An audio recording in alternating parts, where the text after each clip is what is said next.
Segundo bloque del programa y volvemos a entrar de alguna manera en la columna vertebral del Onda Verde de hoy, que estamos hablando de contaminación acústica. Hace un par de semanas atrás fuimos a hablar con Evelina León. Evelina es profesora y licenciada en biología y está llevando a cabo una investigación por demás de importante.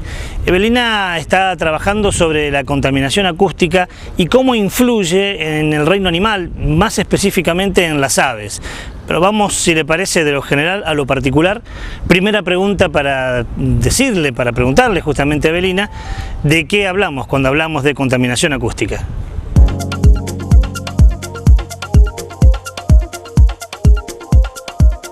Bueno, mi nombre es Evelina León, soy licenciada en biología y soy becaria doctoral del CONICET. Trabajo en el Instituto Nacional de Limnología, dependiente del CONICET. Es un instituto que tiene doble dependencia con la Universidad Nacional del Litoral.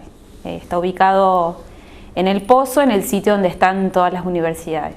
Bueno, la limnología es la disciplina que estudia todos los sistemas relacionados con el agua, todos los sistemas acuáticos. Eso es básicamente simple lo que es la limnología.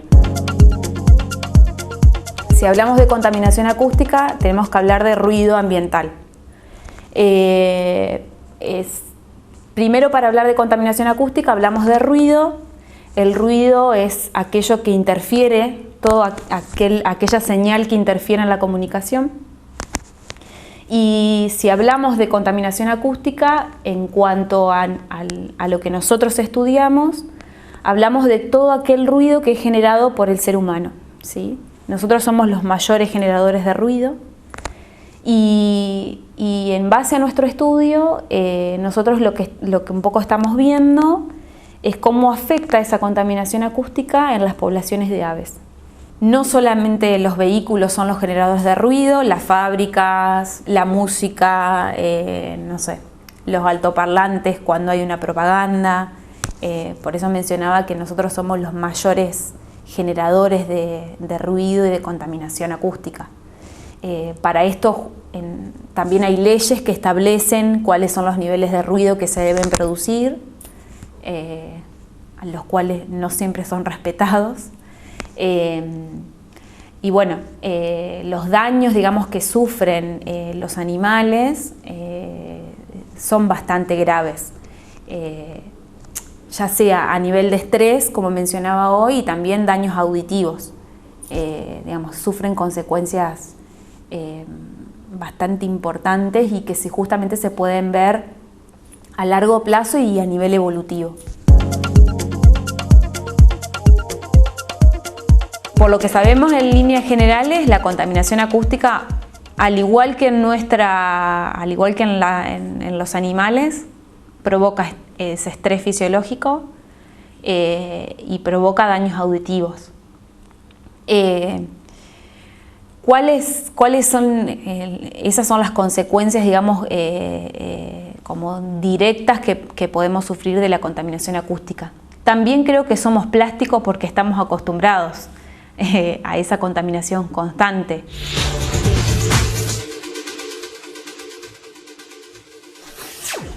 Evelina es entrerriana, más concretamente de la ciudad de Villaguay, pero está haciendo su trabajo de investigación aquí en Santa Fe. Y es importante lo que nos va a decir ahora, porque lo que decíamos al principio, no siempre podemos incluir al ruido, a la contaminación sonora, en el amplio abanico de contaminación que vive el hombre. Y Evelina nos va a decir que justamente esta contaminación sonora en el reino animal puede traer inclusive desequilibrios ecológicos. En líneas generales, nosotros sabemos que las aves se ven afectadas por el ruido. Hay estudios previos mencionan que las aves sufren un estrés fisiológico. Ese estrés incluso puede afectar cuando incuban sus huevos, en la cría de sus pichones. Y básicamente lo que es la atracción de su pareja, en el llamado hacia sus pichones en la alimentación, en la defensa de su territorio, ya que justamente este ruido ambiental lo que hace es disminuir las posibilidades de que esa señal o de que esa comunicación pueda producirse. El canto en las aves es muy importante, las aves no cantan para nosotros. La función del canto de las aves es básicamente defensa de territorio y atracción de pareja. Si bien tiene otras muchas funciones, esas son como las más importantes. Si estas dos funciones se ven afectadas, hay, digamos, un desequilibrio en las densidades poblacionales, esto como grave y como trágico, digamos.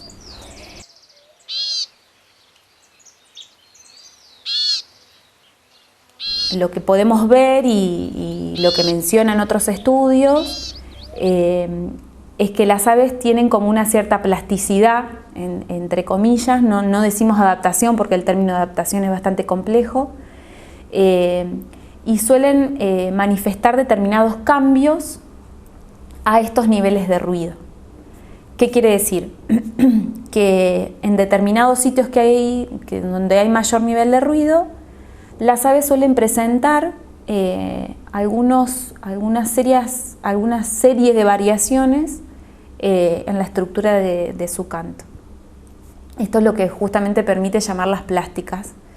Y justamente es lo que a ellas les permite seguir asegurando que esa información que llevan en su canto siga llegando al receptor. Nosotros trabajamos acá en un sitio sobre la ruta 168. El sitio está muy cercano a la ruta y básicamente lo que nosotros queremos saber es cuánto puede estar influyendo el ruido de la ruta en el canto de la especie que nosotros estudiamos. La especie es una especie que el nombre vulgar es tacuarita azul y el nombre científico es Polioptila dumicola. Por ahí el nombre vulgar es más conocido para el público en general, digamos. Es una especie chiquitita, es un pajarito bastante chiquito y bueno, se caracteriza por sus colores en tono de azul. Y es una especie generalmente de monte. En la ciudad se ve bastante menos. Nosotros somos el primer grupo, digamos, que nos abocamos a lo que es contaminación acústica y la influencia que tiene en los grupos, en el grupo de aves. Hay otros, digamos, otros antecedentes en algunas especies hechos, digamos, pero algunos trabajos bastante simples, pero también no es un trabajo tan fácil, es decir, yo no puedo decir, bueno, esta especie está cantando diferente, presenta un cambio en su frecuencia, listo, es el ruido. El ruido no es la única variable que hace que una especie, un ave cante diferente. Hay muchos otros factores que deben medirse y muchas otras variables que deben medirse para asegurar y descartarlas para decir, bueno, no, es el ruido el que me está haciendo que este bicho esté cantando diferente. Entre ellos, la densidad de la vegetación, eso se llama hipótesis de adaptación acústica, hace que el sonido se disperse de una forma diferente en un determinado lugar. Incluso cuestiones hormonales. En las aves también los niveles de testosterona hace que los individuos cambien variables en la estructura de la canción, entre otras que pueden hacer que haya variaciones en el canto.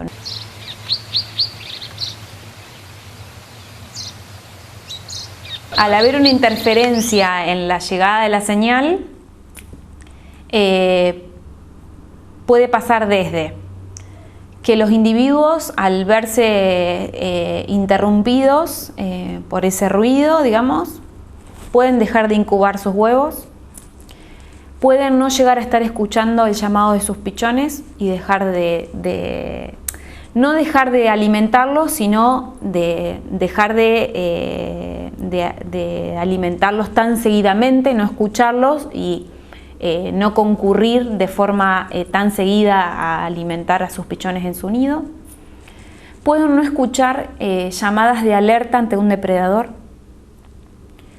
Pueden no estar entendiendo, entre comillas, la información de su macho o de su pareja en periodos reproductivos. Y eso sería como una consecuencia grave, porque al esa información o a esa señal no llegar, obviamente que provocaría la no reproducción. Y eso a largo plazo es lo que provoca el desequilibrio en las densidades poblacionales.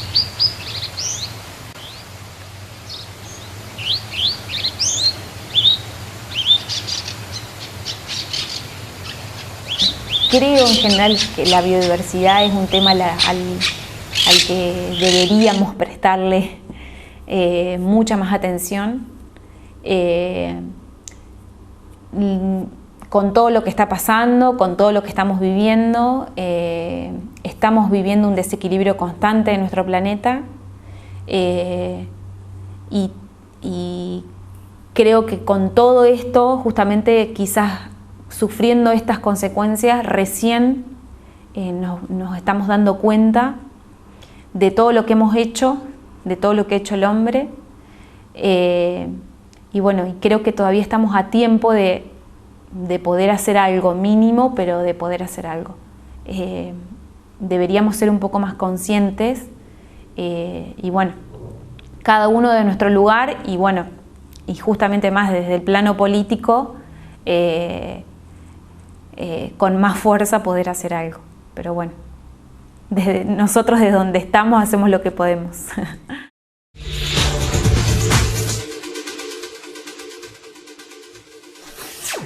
A la hora de buscar definiciones sobre la palabra cultura, hay montones. Una de ellas es que la cultura es la reseña crítica de conceptos y definiciones. Si quiere puede quedarse con ella o podemos acudir a un santafesino que ha hecho mucho de la cultura, León Gieco. León Gieco dice que la cultura es la sonrisa de los pueblos. Así que bienvenido sea esta instancia que nos presenta Julia Porta, donde nos va a decir qué manifestaciones culturales ha expresado el hombre para definir, para relacionarse, inclusive para criticar al tema de hoy, que es la contaminación acústica.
Gente que habla sin hablar, gente que oye sin escuchar.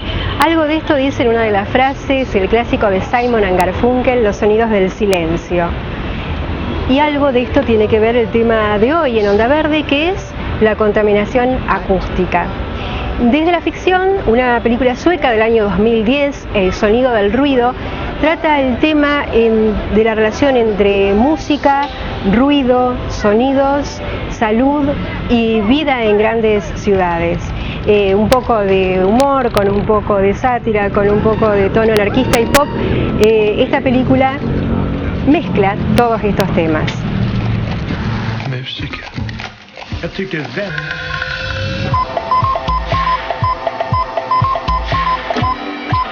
Hon heter Sanna Persson. Hon har suttit inne för skadegörelse. Jo, hon plågar oss alla med sina idéer. Åh Gud, en skam för institution.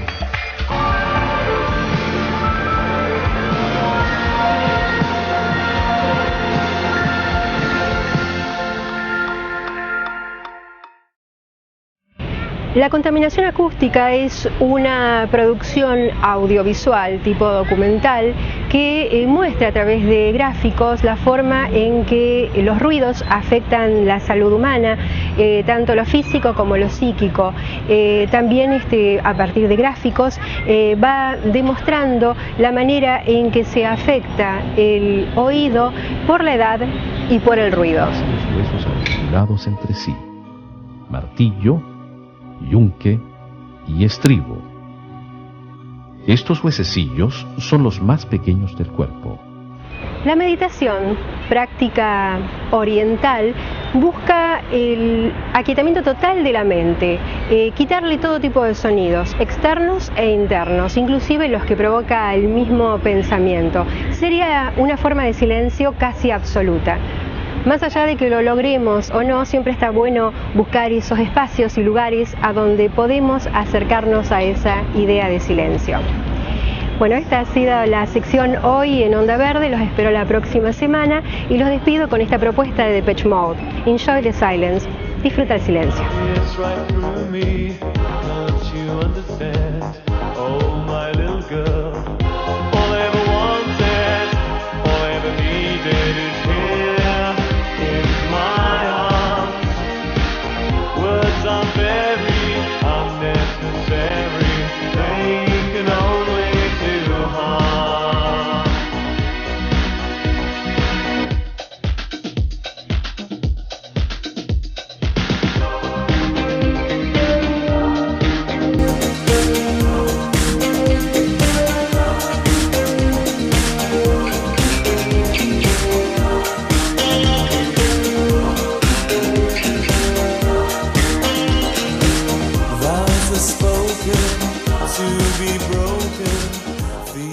Ahí pasaba Julia Porta con esta sección que nosotros le decimos así de manera casera, los recomendados, y que nos trae esas manifestaciones culturales que hace el hombre con el tema que abordamos, por si tenés ganas de seguir profundizando, seguir viendo cuál es la relación del hombre y sus manifestaciones culturales con los hechos que le toca vivir.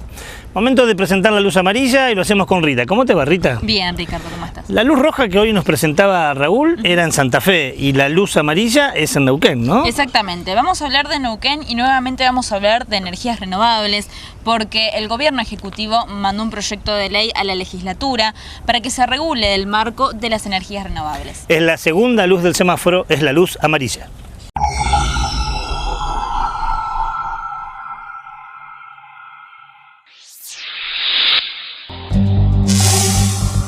A principio del mes de marzo, el Poder Ejecutivo de Neuquén presentó ante la legislatura provincial un proyecto de ley que busca la generación de energías renovables para abastecer las redes eléctricas de la provincia. El objeto de la iniciativa es fijar las políticas y condiciones administrativas, contractuales, técnicas y económicas para conectar las instalaciones de producciones de energía eléctrica a los usuarios con redes de distribución de energía renovable en media y baja tensión. Según se explica en el proyecto, la iniciativa se basa en dos necesidades. La primera se relaciona con el medio ambiente y la segunda con aspectos económicos, ya que a partir del autoabastecimiento perdido en el país se debe erogar miles de millones de dólares para importar combustibles. Mientras esto espera en el Parlamento neuquino, ya se están realizando pruebas en diferentes puntos de la provincia con usuarios que aporten energías renovables a las redes eléctricas.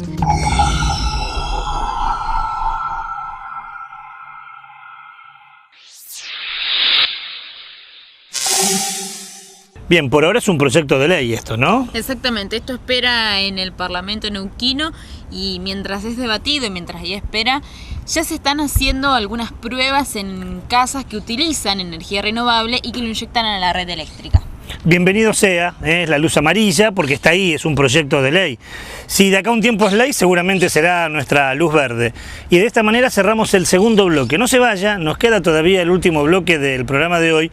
Vamos a recordar en minutos nomás una efeméride, porque hace 30 años el mundo se lamentaba por lo que pasaba en Chernobyl.